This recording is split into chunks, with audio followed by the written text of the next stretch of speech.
Hi friends, అందరూ బాగున్నారా? ఈరోజు మరొక చిన్న లెసన్ గురించి మనం తెలుసుకుందాం. అదేంటంటే, ఒక గ్రంథంలో అనేకమైనటువంటి సూక్తులు ఉంటాయి. బైబిల్లో ఉన్నటువంటి గ్రంథంలో అనేకమైన సూక్తులు ఉంటాయి. ఈ సూక్తులు అనేవి ఏమని చెప్తాయంటే, ఎవడికైతే జ్ఞానం లేదో,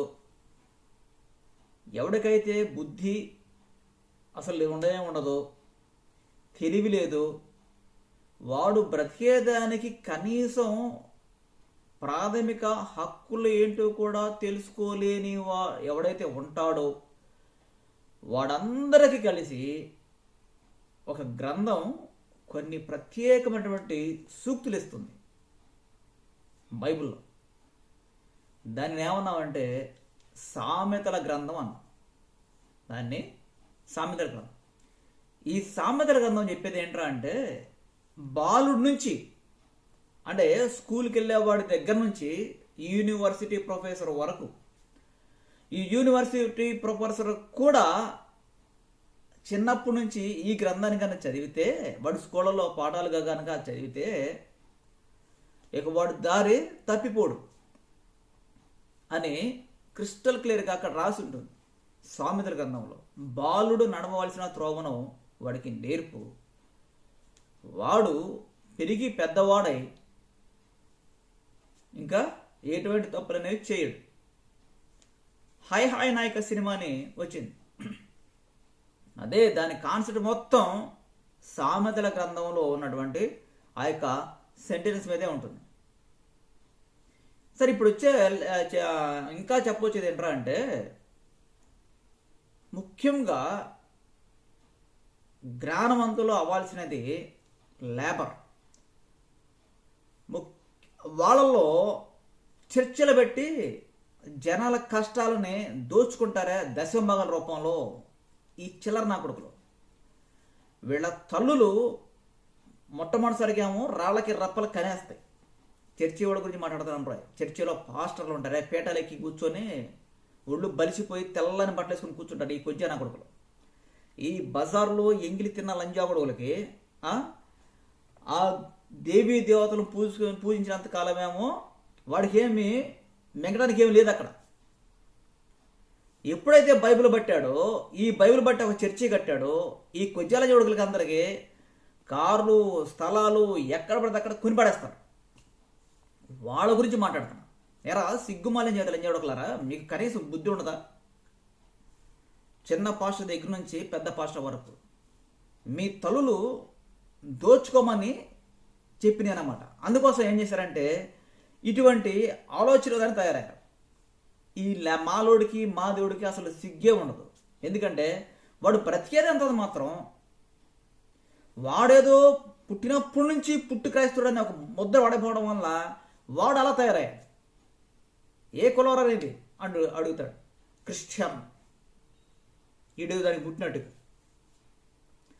ఎస్తేరు గ్రంథములో లేదా జీసస్ క్రైస్ట్ చనిపోయినాటికి కూడా ఈ భూమి మీద ఎవడో క్రైస్తవుడు లేడు. ఈ భూమి మీద ఎవడో క్రైస్తవుడు లేడు. జీసస్ క్రైస్ట్ పుట్టి చనిపోయి తిరిగి లేచినా కూడా ముస్లింలు లేరు, క్రైస్తవులు లేరు. ఈ బేకర్ నా కొడుకులకి కనీసం ఆర్కియలాజికల్ ఎవిడెన్స్తో చదవటం కూడా చదువులు లేవు, చదివేట జ్ఞానం లేదు. ఈ సిగ్గుశరమైనటువంటి పాస్టర్ అయిన కొజ్జా నా కొడుకులకి మెదడమే లేదు. ఆ చర్చలకు వెళ్ళేవాడు ఎప్పుడు చూడ రోడ్ల మీద తిరిగి కుక్కల కంటే అయినాక తిరిగి ఏం చేయాలో తెలియక సాగుబోయే సమయంలో తాగి సాగుబోయే సమయంలో ఏదో యేసుక్రీస్తు నమ్ముకుంటే రోగం నయమవుద్ది, చర్చలో వచ్చి పడతాడు. I'm the witness for Jesus Christ అంటాడు. ఒకప్పుడు గాలిపాలన చేసేవాడు, వ్యభిచారం చేసేవాడు, ఒకప్పుడు దొంగతనం చేసేవాడు, ఒకప్పుడు డెకాయిట్ ఆకుడుని అనేటువంటి మాటలు మాట్లాడుకుంటూ తిరిగి ఈ కొజ్జాలని చూడలకి దేవుడు ఏం చేసి రావాడికి? ఒక్క పాస్టర్న కానీ లేకపోతే ఒక్క చర్చలో ఈ చర్చలకు వెళ్ళే ఈ ఆడదానికైనా మగాళ్ళకైనా సిగ్గు శరాలు ఉన్నాయా? బైబిల్ ఒక్కరోజు చదువుతున్నారు అసలు వీళ్ళు ఉండదు. మీరా క్రిస్టియన్ అన్నవాడు ఆత్మలు కలిగినోడు, ఇంక మిగిలిన లేదు క్రిస్టియన్ కలిగినోడు. నాకు లేదు ఆత్మ. హిందూ అనబడినటువంటి అదిగో ఆ దేవి దేవతలను బట్టి కొట్టుకొని నువ్వే దేవుడు, నువ్వే నన్ను రక్షించు అని చెప్పి వాడి లేదు ఆత్మ. ముస్లింల్లో ఆ యొక్క సిస్టానికి అలవాటు పడిపోయి వాళ్ళు కనీసమైనటువంటి వసతులు లేక చనిపోయాడు, వాళ్ళకి లేదు ఆత్మ. నీ ఒక్కడికే ఉందరా బైబిల్?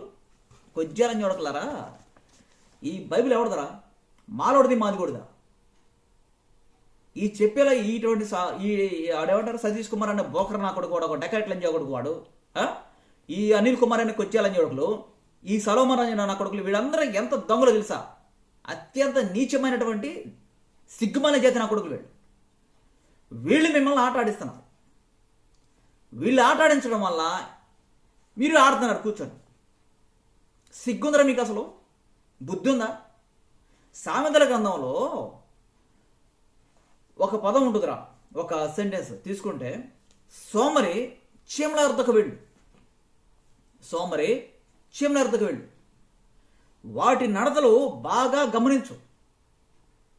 వాడికి రాజు ఉన్నాడు, కానీ ఒక క్రమ పద్ధతిలో ఒక ప్రత్యేకమైనటువంటి మార్గంలో అవి వెడతాయి.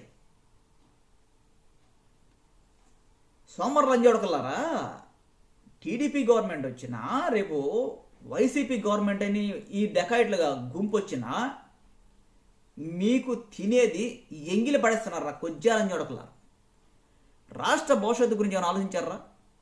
రాబోయే తరాల గురించి అవి ఎంత శుభ్రంగా బతకాలని ఆలోచించారా? ముసలి ముతక ఇవి చచ్చి చిచ్చి బతకలేక సిగ్గుమన్న జీవితాలయ్యి లాస్ట్ మినిట్లో ఎవడ బతికిస్తాడరా మమ్మల్ని అని చెప్పేసి ఏడ్చుకుంటూ తిరిగే పనికి మాలిన చెత్త ఇది. ఈ స్క్రాప్కి ఏమైందంటే దేవుడనే యెహోవా లా అండ్ ఆర్డర్ ఇచ్చాడు చేతులోకి. ఏ లా అండ్ ఆర్డర్ రా?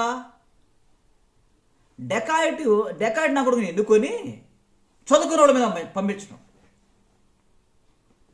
ఎవడైనా కానీ బాగా చదువుకున్నవాడు, సామాజిక విలువలు తెలిసిన వాడు, అడ్మినిస్ట్రేషన్ విలువలు తెలిసిన వాడు సమాజంలో ఎటువంటి మార్పులు తీసుకొని రావాలి ఆలోచించిన వాడే మంత్రి అవ్వాలంటే ఆలోచన ఆ తాగుబోతుకు లేదు.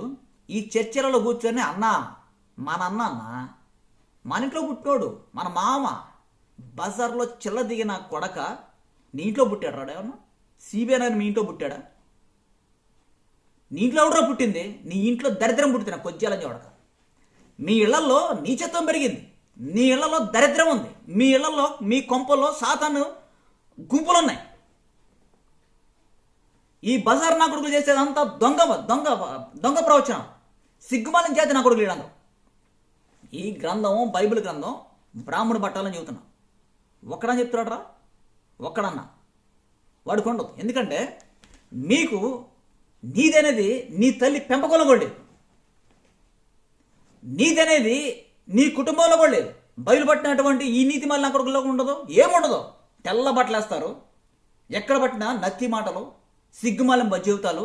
రోడ్ల మీద డ్యాన్స్ వేసేదానికంటే, తిరణాల్లో డ్యాన్స్ వేసేదానికంటే చర్చల్లో డ్యాన్స్ వేయడం అంటే ఈ గుల తీర్చుకోవడం అనమాట. డ్యాన్స్ వేసే గుల తీర్చుకోవడం. బయలుపట్టారు కదా, బయలుపడితే మళ్ళీ ఈ లేఖ పనులు చేయకూడదు అంటే దీన్ని ఇంప్లిమెంట్ చేయడం అన్నమాట. లోపలే తెలియని విధంగా వీళ్ళు ఇలా మారిపోయారు. దురాత్మల గుంపు అయిపోయిందిరా చర్చలు అనేది. సిగ్గుమాలిన చేతులు చూడట్లేదు. ఆ చర్చలకు వెళ్ళేవాడికి సిగ్గు శరాలు లేనటువంటి నీతి మాలిన కొంపలవి. వాడు చర్చలలో అలాగే ఉంటాడు, ఇంటి కొంపకు పోయినా అలాగే ఉంటాడు, రోడ్డు మీదకి వెళ్ళినా అలాగే ఉంటాడు. వాడు బ్రతుకు మారదు, కానీ తెల్ల బట్టలు వేసుకొని తిరుగుతూ ఉంటాడు. గాలి బతుకుడు బతుకుంటా. పిల్ల మాత్రం వేస్తుల కంటే హీనంగా బయట తిరుగుతూ ఉంటారు. మీకంటే నాలాగున్నవాడు చాలా బెస్ట్. మీకంటే అన్ని రకాలుగా నాలాగున్నవాడు చాలా గొప్ప. బజారులో వేసల కంటే నాకు కనేసిన రైట్ తల్లి పాస్టర్ గారి తల్లులు బజారు జాతి వేసలు అంజలావి. బజారులో వేసల కంటే తిరిగినవి. అందుకనే కొంపలో దేశాన్ని సర్వనాశనం చేసే చర్చలు వాడు కట్టి వాటిలో పీఠాలు ఎక్కారు. మీరు ఉచిత పథకాలు ఎవడబడతారు లంజోడకలారా? కనీసం దేవుడు ఏం చెప్తున్నాడో కూడా గ్రహించరు మీరు. ఏం చెప్తున్నాడు దేవుడు? సోమరి చీమల ఎరుదకి వెళ్ళి, అంటే పని చేయి. అవి ఎంత కష్టపడి తెలుసా? అవి వాటికి ఎంత అసలు వాటి శక్తికి మించినటువంటి పనులు చేస్తాయి. శక్తికి మించిన పనులు ఎంత గొప్పగా చేస్తాయో, ఎంత తెలివిగా ఉంటాయో, వాటి మీద ఎంతమంది సినిమాలు తీసారో తెలుసా?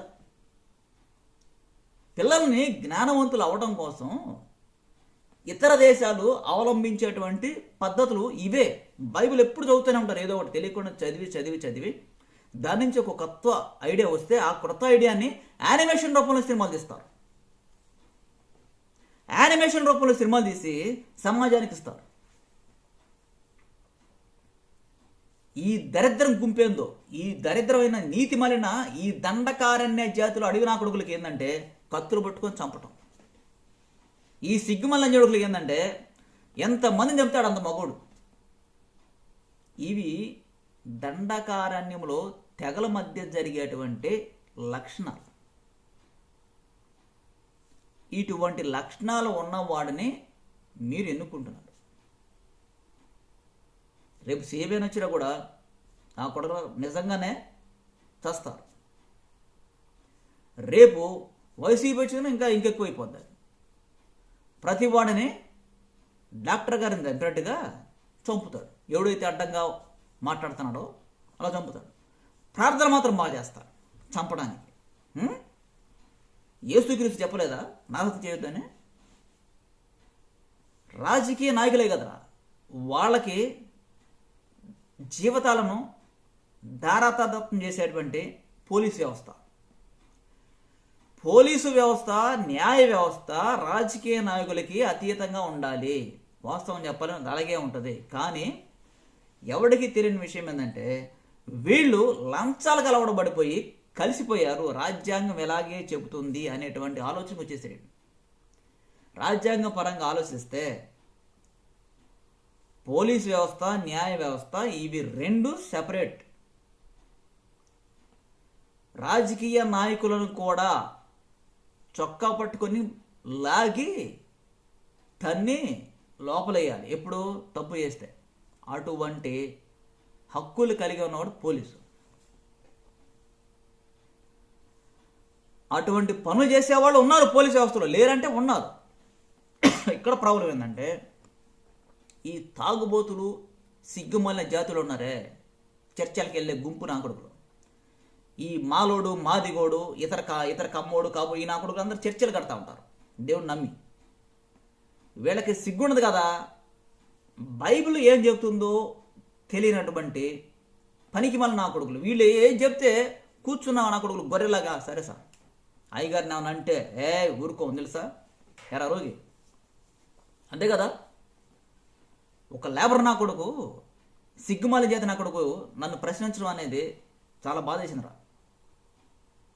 వాడు ఊరి పొలిమేరలు కూడా నాకు తెలియదు, వాడు ఎలా ఉంటాడు కూడా నాకు తెలియదు. కానీ నేను దేనికి కమిట్ అయ్యానంటే పేదరికంలో ఉన్నాడు అయినా సరే బతకాలి, వాడికి హక్కు ఉంది. నాకు బైబిల్ నేర్పినటువంటి జ్ఞానం అది. నేను ఎప్పుడు ఎందుకు బ్లాక్ వేస్తానంటే, నాకు బ్లాక్ ఎందుకు ఇష్టం అంటే నాకు తీర్పు అంటే చాలా ఇష్టం. నా ఫ్రెండ్స్ చాలామంది ఎందుకు ఎప్పుడు బ్లాక్ వేస్తా ఉంటే ఏంటో ఏమైందని అంటుంటారు. నాకు బ్లాక్ అంటే నాకు అంత ఇష్టం ఫస్ట్ నుంచి, కావాలని ఏం కాదు, ఫస్ట్ నుంచి నాకు బ్లాక్ అంటే చాలా ఇష్టం. ఏమో నా ఫ్రెండ్స్ కూడా అమ్మాయిలు కూడా అడుగుతారు, ఏదో ఎప్పుడు ఇది వేస్తావు, మంచి బట్టలు వేసుకోవచ్చు కదా. ఏది లేదు, ఒకప్పుడు వేసుకున్నాం అయిపోయింది. ఇప్పుడు ఏంటంటే నాకు చాలా ఫస్ట్ నుంచి ఇష్టమైన రంగుల్లో బ్లాక్ చాలా ఇష్టం కాబట్టి నేను వాడే పెన్లు కూడా బ్లాకే. నాకు అంత ఇష్టం నాకు నలుపు అంటే. ఎందుకు నలుపు అంటే ఇది తీర్పు, ఇది తీర్పు గుర్తు నలుపు. నాకు తెలియకుండానే బైబిల్ ఈ కవర్ కూడా అలాగే ఉంది, నా మనసు కూడా అలాగే ఉంది. నాకు తీర్పు అంటే అంత ఇష్టం. చక్కని తీర్పు ఇవ్వాలి, సమాజం బతికేటువంటి తీర్పు ఇవ్వాలి. సమాజంలో ప్రతివాడు చక్కగా జీవన విధానాలు సాగించేటువంటి తీర్పు ఇవ్వాలి. సమాజంలో నరహత్య అనేది ఉండనటువంటి తీర్పు ఇవ్వాలి. సమాజంలో పోలీసుడి దగ్గర నుంచి న్యాయ వ్యవస్థలో ప్రతివాడు చక్కని అనుబంధమైనటువంటి సంస్థలుగా ఇవి మెలగాలి. నాకు అంత ఇష్టం తీర్పు అంటే. ఇటువంటి తీర్పులు ఇచ్చేవాడు దేవుడు ఒక్కడే. ఆయన నమ్మేవాడు కాబట్టి ఫస్ట్ నుంచి చిన్నప్పటి నుంచి నాకు నలుపు అంటే తినేటువంటి ఇష్టం. అందుకని నలుపు అలా వేసుకుంటా. నాకు దేవుడు ఇచ్చినటువంటి మనసు అది, దాన్ని నేనేం చేయలేను. ఎలా మాట్లాడాలి నాకు ఇలాగే ఇష్టం. నాకు బైబిల్ ఎలాగే చెప్పింది, ఇలాగే మాట్లాడాలి. బైబిల్లో ఉన్నటువంటి వాక్యాలు ఇవే. ఒక్కడన్నా చెప్పంటారా, ఒక్క పాస్టర్ ఛాలెంజ్ చేస్తాను. ప్రపంచంలో లక్షల్లో చర్చలు ఉన్నాయి కదా, ప్రపంచంలో లక్షల్లో చర్చలు ఉన్నాయి. ఈ చర్చలు మొత్తం ప్రకటన గ్రంథంలో చెప్పినటువంటి చర్చలకు సాటి ఉంటాయిరా? 7 సంఘాల గురించి, అనగా 7 ఇంగ్లీష్లో చర్చెస్ అన్న 7 సంఘాల గురించి దేవుడు క్రిస్టల్ క్లియర్గా చెప్పినప్పుడు 7 సంఘాలు ఎంతో పవిత్రంగా ఉన్నాయి, ఎంతో ధన్యకరమైన జీవితాన్ని కలిగి ఉన్నాయి 7 సంఘాలు. అయినప్పటికీ కూడా జీసస్ క్రైస్ట్ ఏమన్నాడంటే, మీకు ఇంకా ఒకటి లోపించింది. ఓకే, మీరు అనేక రకాలైనటువంటి విధాలుగా నన్ను ప్రేమించారు, నన్ను ఇష్టపడ్డారు, నన్ను ఆరాధించారు, నన్ను దేవుడిగా కొలిచారు. ఫైన్, బాగుంటుంది. మీ 7 సంఘాలకి ఒక కొదువు అవుటైంది అవుతుంది. ఏంటంటే, మీరు మొదటి నుండి నా ప్రేమను మీరు మర్చిపోయారు. 7 సంఘాలు భూమండలం మీద 7 ఖండాలకి గుర్తు.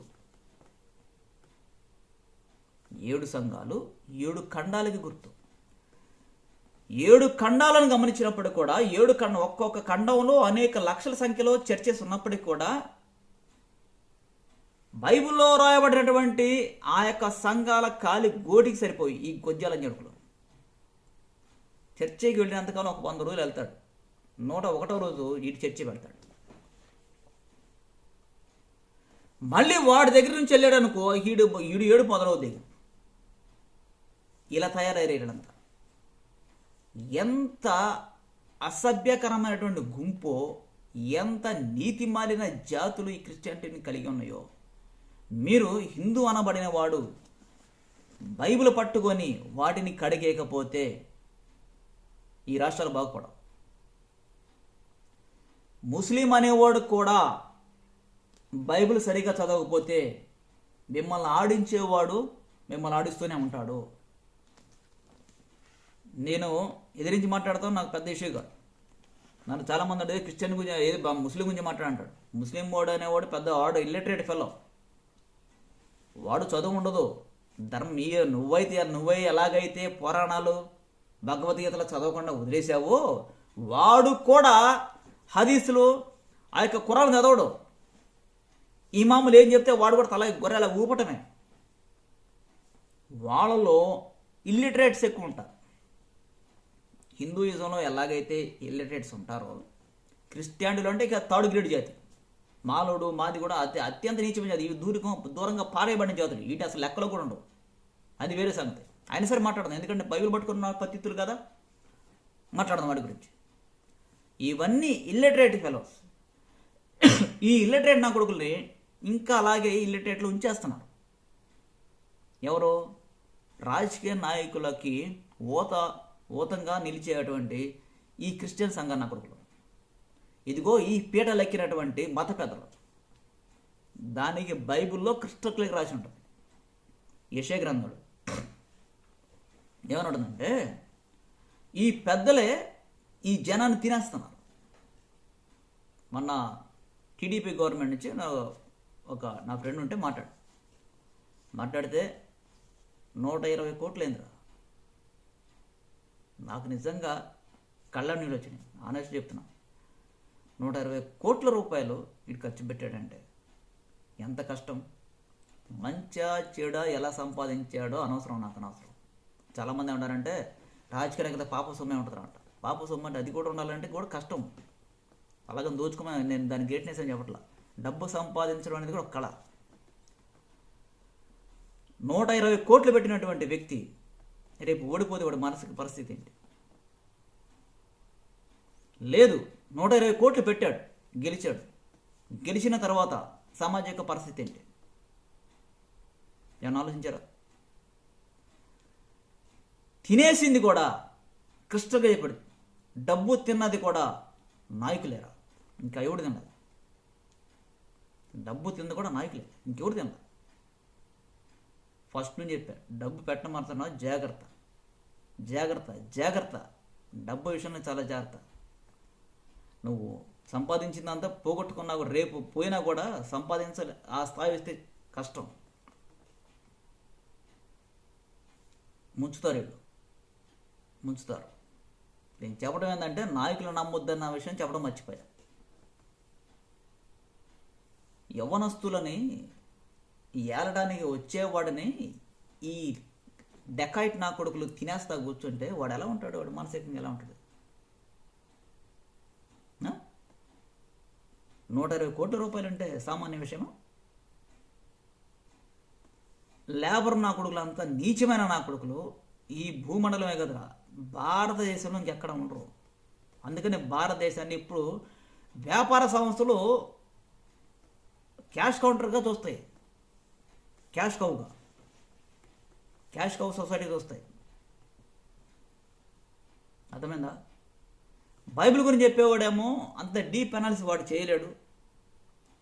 చేసే కొంది ఎక్కువ మాట్లాడాల్సి వస్తుంది, వాడి పబ్లిక్లో లాగుతారు, వాడు నిలబడ్డాడు.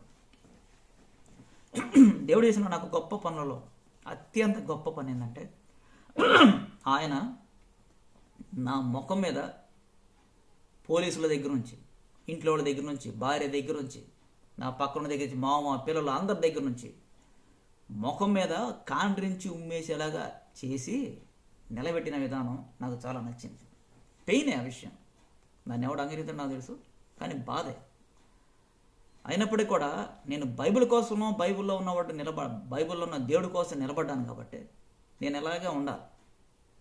ప్రేమిస్తే ప్రేమిస్తారు, నెట్టేస్తే నెట్టేస్తారు. కానీ దేవుడి కోసం నిలబడ్డవాడు చరిత్రలో నిలబడిపోయాడు. ఏలినవాడు ఎవడు చరిత్రలో అసహ్యంగా తెచ్చారు. రాజీవ్ గాంధీ ముక్కలైపోయాడు. తప్పు చేశారంటే నువ్వు నిజం నేను చూడాల. రాజకీయ నాయకులు వెనక్కున్నటువంటి నీచత్వాలు మీకు కనపడం, నాకు కనపడం. దేవుడు చూస్తాడు. నిన్నగాక మొన్న హెలికాప్టర్ క్రాష్ అయింది.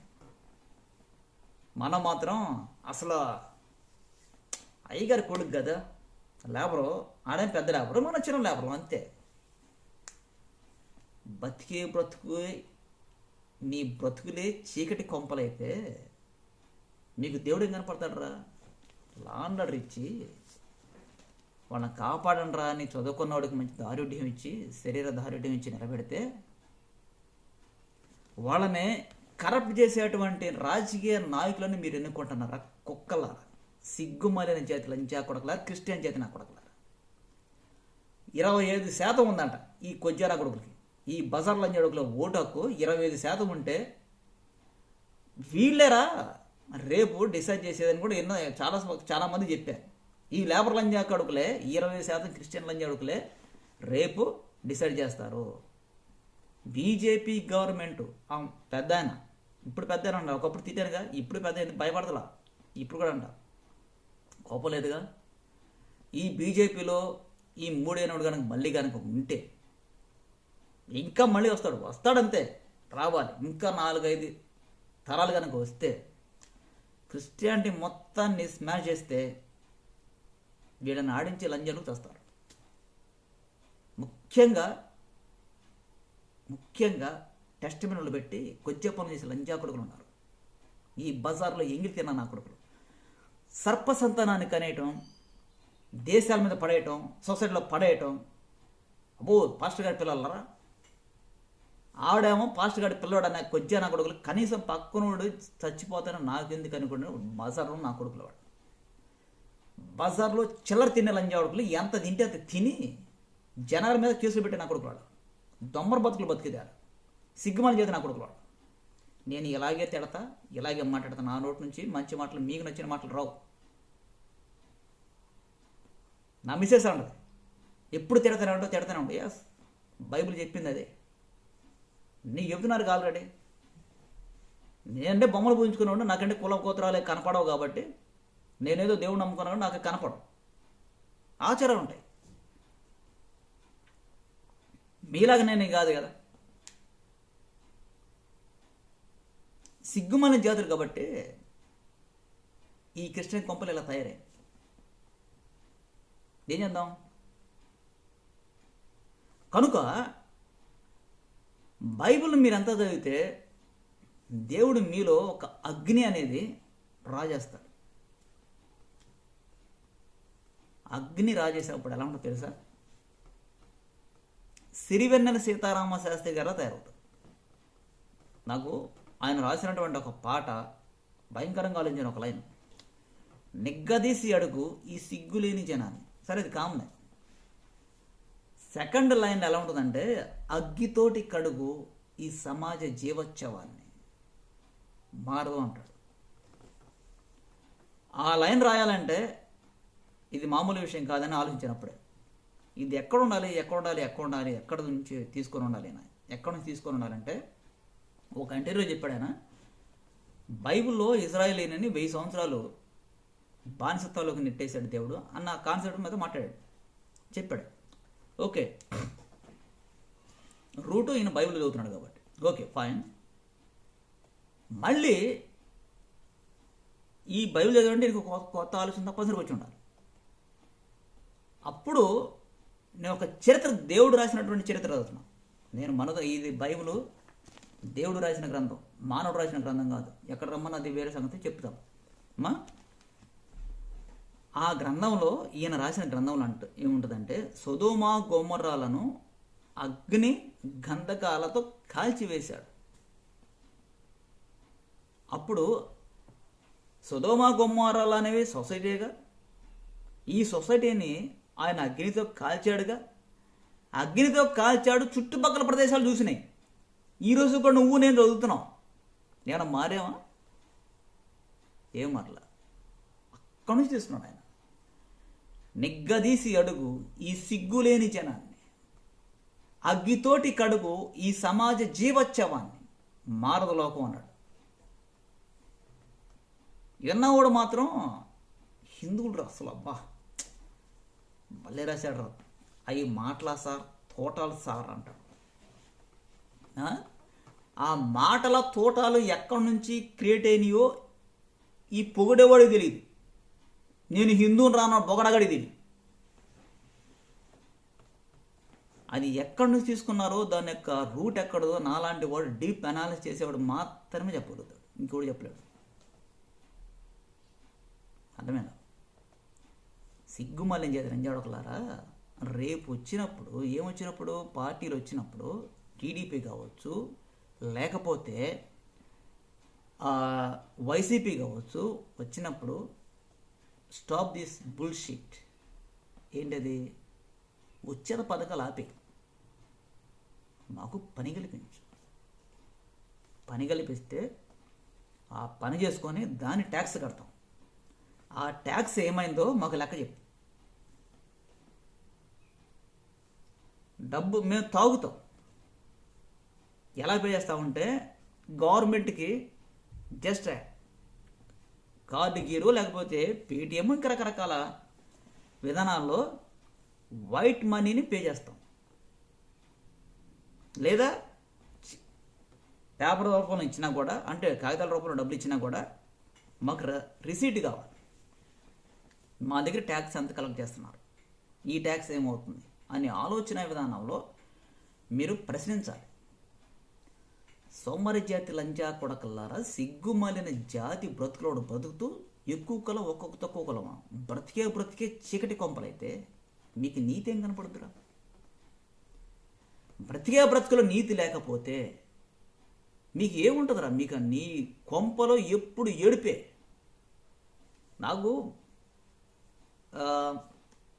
కీర్తన గ్రంథం చదువుతున్నప్పుడు నేను ఇప్పుడు కూడా ఆలోచిస్తాను, కానీ దానికి సమాధానం సాల్వ్ అయిందని అర్థమైంది. ఏముంటుందంటే, చిన్నపిల్లలను బండకేసి కొట్టువాడు ధన్యుడు అన్నాడు. చిన్నపిల్లలను బండకేసి కొట్టువాడు ధన్యుడు. తల భయంకరం కోరుకునే, అసలు ఏంటి ఇంత మీనింగ్? పిల్లలను మామూలు కొడతాం, ఇట్ ఈస్ నాట్. ఇది స్పిరిచువల్ లెవెల్కి వెళ్తేనేమో యేసుక్రీస్తు కనెక్ట్ చేస్తారు, అది తలకనేది. ఇలా కాదు అసలు. ఇది ఏంటి? అది ఏ రకంగా, ఇది ఏ రకంగా యేసుక్రీస్తు కాకుండా ఏం చేయాలి? దీన్ని ఆలోచన విధానం ఆలోచించి మొన్న అనుకోకుండా ఒక వీడియో చూశాను. ఎస్, ఒక చిన్న పిల్ల మాటలు వచ్చిరానటువంటి పనికి మాలింది. చిన్నపిల్ల ఓటు ఎవడికి వేస్తావన్నవాడు దాన్ని గణేశనుడు, ఆ సిగ్గుమాల చేతిని దాన్ని గణేశనుడు. ఆడపిల్ల దాన్ని, ఆ సిగ్గుమాలని చేతి దాన్ని నేను వేస్తాను. చిన్న లేదు పెద్ద లేదు. కొడకల్లారా క్రిస్టియన్స్ రా మీరు, బజార్లో లంజలకు పుట్టిన నా కొడకల్లారా.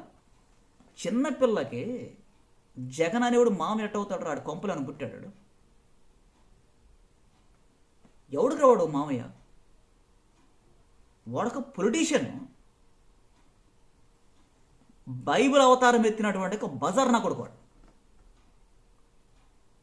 దయాదాక్షల్ని ఉండవాడికి. ఆడంట ఈ పిల్లదాన్ని మామంట. ఈ కొంపలో కూర్చున్న ఈ మాలోడో మాదిగోడో ఈ కొజ్జా నా కొడుకులు ఆ పిల్లకి నేర్పడం. ఓటెవడికి వేస్తా రేపు? జగన్ మామయ్యకి వేస్తా అంటే ఈ పనికి మాలింది. ఇంత నీతి మాలి నాటిని చంపడంలో తప్పు లేదు. అప్పుడు నాకు ఆ బైబిల్ మాట గుర్తుకొచ్చింది. ఈ వీడియో ఎప్పుడైతే చూశానో అప్పుడు నాకు బైబిల్లో కీర్తనాకారుడు రాసినటువంటి ఆ యొక్క లైను ఈక్వల్ అయింది. చిన్న పిల్లలను బండకేసి కొట్టువాడు ధన్యుడు. నేనైతే చెప్పు తీసుకుని నీ అక్క కొడితే దవడ పగిలిపోయాయి. బజార్లో వేసులో బతుకుతున్నాయి, బైబిల్ పట్టిన మీరు బతుకుతున్నారా? సిగ్గుమాలిన జాతి నుంచి ఆ కొడకలారా. దాని ఎంత, దాని బతుకెంత చిన్నపిల్లది, అది ఎంత, దాని వయసు ఎంత. వచ్చి అని మాటలు. వాడెవడో పొలిటీషియన్ తెలీదు, దీని మామ ఈయన బతికించేవాడు. ఈ కొజ్జనకు మరి వాడు పుట్టాడా? ఈడు పుట్టాడా? లంచోడక ఎవడికి పుట్టాడు? వాడు సిగ్గుందరా మీకేమన్నా? అప్పుడు అనిపించింది బైబిల్ చాలా ప్రిసైజ్గా దేవుడు రాశాడు, చాలా క్రిస్టల్ క్లియర్గా చక్కగా రాశాడు. రాసింది మానవుడు కాదు, దేవుడనే యెహోవా. అగ్నిరా కొజ్జానం చూడకలా జాగ్రత్త. యేసుక్రీస్తు ఆ యొక్క అగ్నిని తట్టుకోలేకపోతే ఆయనే శరీరధారిగా వచ్చి రక్తానికి రక్తం సిద్ధాంతం అనేటువంటి ఒక లైన్ని మార్చి చెప్పాడు. తెలుసా మీకు అదే? నువ్వు ఏ కొలత అయితే కొలుస్తావో, లేదా ఏ విత్తనం అయితే వేస్తావో అదే పంట నువ్వు కోస్తావు.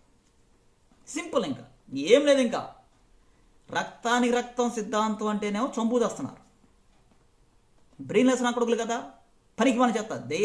దేహం అంతా దెయ్యాలు ఉన్నాయి కాబట్టి అవి ఎలా పడితే అవి మాట్లాడుతూ ఉంటాయి కాబట్టి వీడు కూడా తిరుగుతూ ఉంటాడు. రక్తానికి రక్తం సిద్ధాంతాన్ని దేవుడు జీసస్ క్రైస్ట్ రూపంలో వచ్చి మార్చాడు. ఏమని? నువ్వు ఏ విత్తనం అయితే వేస్తావో అదే పంట నువ్వు పోస్తావు. నువ్వు ఏమైతే చేస్తావో అదే చేస్తావు, నీకు అదే వస్తుంది. జాగ్రత్త. సింపుల్. మీరు బతుకుతున్నారు, బజార్లు వేసులు పోతున్నాయి. నాకు ఈ మధ్య కొత్తగా ఒక జీసస్ క్రైస్ట్ పాదాలు కడిగినటువంటి ఒక స్త్రీ కనపడింది. ఒకప్పుడు ఆమె సినిమాలు చూసినోడిని, ఆ దురాత్మ ఆమెను ఎప్పుడైతే దైవంగా దేవుడిని తెలుసుకుందో నాలో ఉన్న దురాత్మ పారిపోయింది. ఎస్, బైబిల్ అంత గొప్పగా ఉంటుంది. ఆ స్త్రీ షకీలా గారు ఎంత గొప్పగా దేవుడి గురించి మాట్లాడిందండి. అటువంటి స్త్రీ ఓల్డ్ టెస్టిమెంట్లో ఉంటుంది, న్యూ టెస్టిమెంట్లో ఉంది. ఈ రోజులలో ఒక టెస్ట్ మనీ రూపంలో అదే దేహంతో నీ కళ్ళ ముందు నా కళ్ళ ముందు పేరు మార్చుకుంది అంతే. ఓల్డ్ టెస్టిమెంట్లోనేమో యెహోషువ గ్రంథంలో రాసి ఉంటుంది, నూతన నిబంధనలను జీసస్ క్రీస్తు పాదాలు కడిగిన దేహమే, పేర్లే మార్పు. నా కళ్ళ ముందు ఇప్పుడు ఆమె అదే దేహాలు షకీలా అనే ఒక పేరు మార్చుకొని నా కళ్ళ ముందు అనేసరికి ఫైన్, దురాత్మలు పారిపోతాయి బైబిల్ చదువుతూ ఉంటే. జాగ్రత్త. సోమరులను చూడకలారా, గవర్నమెంట్ని ప్రశ్నించండి. ప్రశ్నించి నా డబ్బు ఏమవుతుంది, నాకు ఎటువంటి పని కల్పిస్తున్నావు, ఎటువంటి పని ఇస్తే నేను చేయగలను, నా స్కిల్ ఏంటి అని గ్రహించి భూమి మీద దేవుడిచ్చినటువంటి పనిని సక్రమంగా చేస్తూ ఉంటారు దరిద్ర పంజడగలరు. అప్పుడు కనీసం భావితరాలు బాగుంటాయి, అవి చక్కగా ఉంటాయి, కుల మతాలు ఉండవు. దేవుడు మాత్రమే ఈ భూమి మీద ఆయన స్థిర నివాసం చేస్తాడు. ఆయన ఇష్టం వచ్చేంతకాలం ఈ సృష్టిని అలాగే వెళ్తాడు, ఇష్టం మానేసుకుంటాడు అంటే వదిలేస్తాడు. అర్థమైందా? జాగ్రత్త. Thank you very much.